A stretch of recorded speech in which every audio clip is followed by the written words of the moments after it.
Hello, everyone. It is Marc Berman from TV Media Insights. It is Wednesday, August 1st. I would like to welcome you back to our daily videocast. And today I have, as my special guest, Brent Furtick from TV Week in Vancouver. This is your fourth visit to TV Is it number 4 already? Yes. Wow. We're winding down on this tour. Today is the first day of cable. The network portion is over. Yeah. You know, it went fast. I guess did. We should talk about the CW. The CW, which, well, I mean, is that a network, really? Can you realistically call? I know it's in the network portion. It's an outlet. I don't know what it is. You know, I have to say, before we talk about their 3 new shows. 3 new shows. Here's my complaint about the CW. Here's my complaint. The ratings are very bad.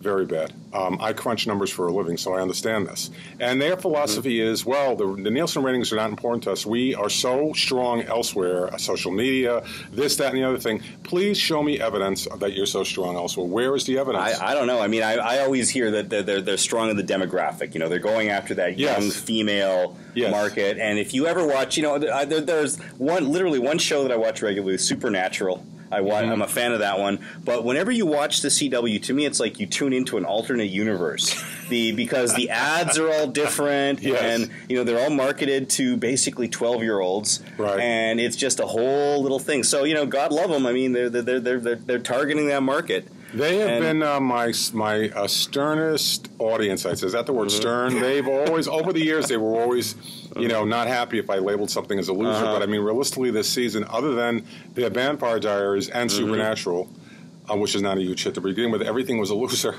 Yeah, I mean, in terms of the new shows they've launched over the last couple of years, would you say any of them have been a hit? I mean, The Vampire Diaries is the best one. 90210, which has been on for a number of years now. Who's watching that? Nobody watches 90210. But they have, you know, 3 new shows coming up in the fall. The Carrie Diaries in mid-season.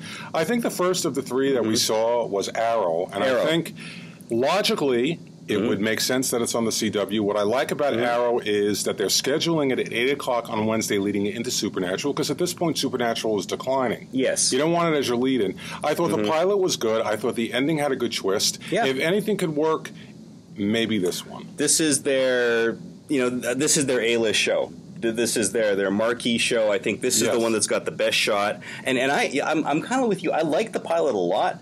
But there were parts of it I hated. I thought were ridiculous. Really? Yeah, you know what? There are parts of it where it just it's very comic booky and kind of almost campy and kind of silly. And then the action scenes kick in, and you're like, wow, this is awesome. So for me, there was kind of a graph where it was like, suck, suck, suck, suck, awesome, suck, suck, suck. And, you know, if they can kind of raise the level of the non-action sequences to the level of the action sequences, I think they've got a really good shot. Well, I hope so, and I guess we should go to Emily Owens. Now, the interesting thing about Emily Owens, the star is Mamie Gummer, who was Meryl Streep's daughter. Right. I had the opportunity to work out next to Mamie Gummer. Did you? And I kept looking over at her. She must have thought, what an oddball. And I'm like, that's a young Meryl Streep. Yes. I thought the pilot was extremely peculiar.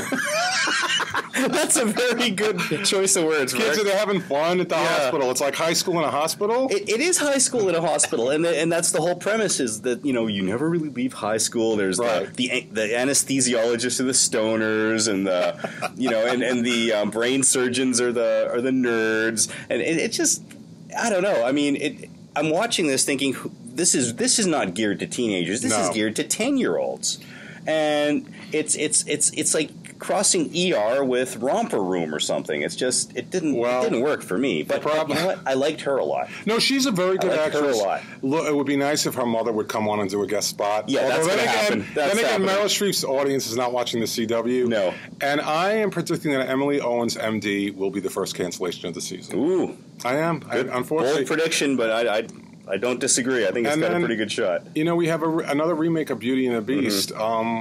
What bothers me about Beauty and the Beast, I have to go put on my historical hat. When it aired on CBS, which I believe was like 87 to 89, it wasn't a hit. It aired Friday evenings. It did okay. It had sort of a small cult following.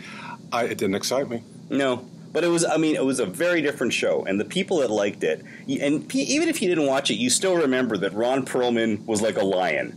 Right? Yes. He had that lion face. Yes. And it was Linda Hamilton, who then went on to the Terminator, and it was this sort of gothic, epic kind of romance with this, Yes. in this mythology where it took place in this underground world beneath the streets of New York. This new one is nothing like that. This new one is basically the Incredible Hulk.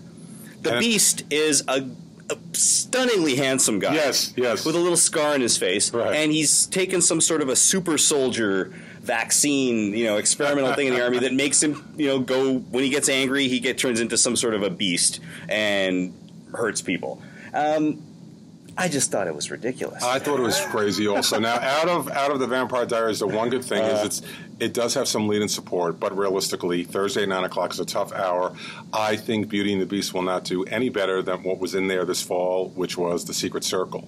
So I'm giving a thumbs down to Beauty and the Beast, Emily Owens, and I'm optimistic about Arrow. Yeah, I think Arrow's got a really good shot. And like they said at the executive session for the CW, it is their attempt to bring that male Smallville audience back. They want to get a male audience back. Well, they don't have any audience anymore, so now they'll take what they can get. They don't. It was always young females who apparently are not watching anymore. Whatever. But listen, thank you very much as always for joining me. Hey, happy to be here. And I hope everybody has a great day. And I'll be back with more news about my favorite medium, television, tomorrow. Signing off, Marc Berman and Brent Furtick. See you next time.